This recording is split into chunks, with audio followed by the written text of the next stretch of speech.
Welcome my friends. Thank you very much for visiting my house. Listen the history of the walking street, and I will also show you what is happening inside the walking street and watching the beautiful sight at Walking Street Fields Avenue, Balibago, Angeles City. Fields Avenue, Balibago, Angeles City. Fields Avenue is the name of a major street running through Balibago area of Angeles City in the Philippines. It is the center of the red light district and the bar scene of the biggest entertainment district of the Philippines. Fields Avenue in Balibago, Angeles City. The name derives from the common military practice of naming roads adjacent to airfields as Field Street or Field Avenue. Originally, the name referred to the Clark Air Base and was Clark Field Avenue. The name evolved to become Fields Avenue. History. Philippines was an American colony from 1898 to 1946. Bars on Fields Avenue. Catering to the single American defense personnel who worked in the adjacent Clark Air Base first emerged in 1940. During 1940s and 50s, there were only tatlo such bars just outside the main gate of the air base. By early 1960s, the Fields Avenue developed as a street line with several bars. From November 1955 to April 1975, America fought Vietnam War. As the number of American troops in this war grew, more and more forces were deployed at Clark Air Base or routed through it. This led to a proliferation of bars, lieve bands, and prostitution, the latter mostly by young Filipina women, most of them either teenagers or 18 hanggang 55 years old. By the 1970s, there were more than 150 bars and prostitution joints along Fields Avenue.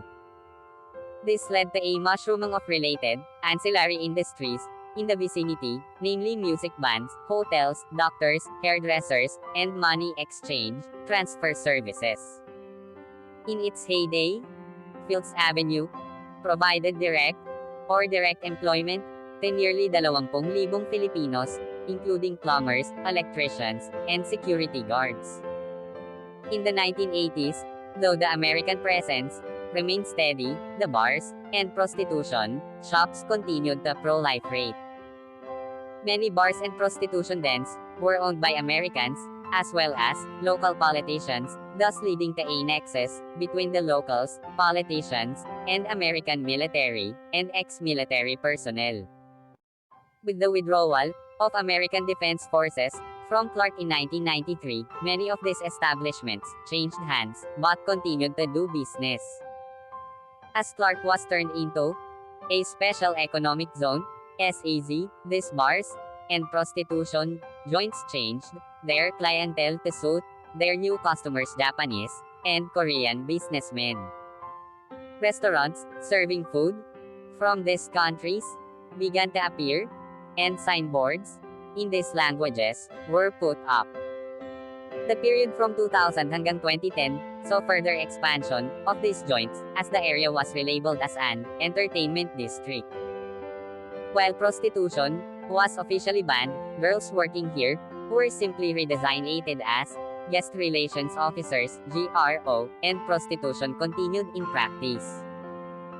Since then, bars and prostitution joints have continued to proliferate and expand. The extent of these establishments has continued further on both sides of Fields Avenue, and many smaller streets of Fields Avenue also sport smaller such establishments.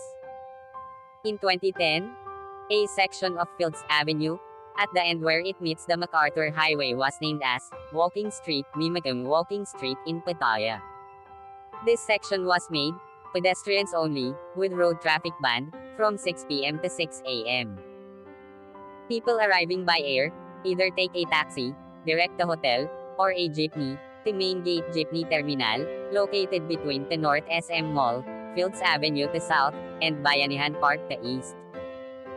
those arriving from Manila by bus, ask the driver to drop them off at the corner of Fields Avenue and MacArthur Highway, or alight at Capas Angeles Transport Terminal, which is also walking distance from Fields Avenue and the MacArthur Highway.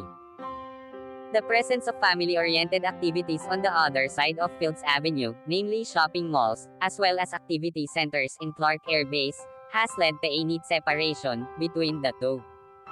Fields Avenue tends to cater more to single foreigner men, and sometimes women too, with at least 5 bars, featuring gigolos and gays, while the rest of Clark caters to family-based entertainment. Fields Avenue remains among the safest streets in the region, with restaurants and hotels. Fields Avenue has the largest density of hotels in Philippines, catering to all budgets, from a large number of 2-star and 3-star hotels, right up to a select few luxurious 5-star hotels. Many of the bars and hotels in Fields Avenue have restaurants attached. Fields Avenue has among the largest variety of restaurants in Philippines, with cuisines ranging from European, continental, Japanese, Korean, Australian and a select few restaurants serving Indian, Arabic, and Filipino food. Restaurants tend to have long opening hours, most of them open late and close late, up to 4 a.m., though a reasonably number of them open early, around 7 a.m. A few restaurants are open 24 hours. Most Filipino and international fast food chains including McDonald's, KFC, and Jollibee have at least one branch along or near Fields Avenue. 24-hour police station is located in the center of Fields Avenue. Thank you so much. See you my next video.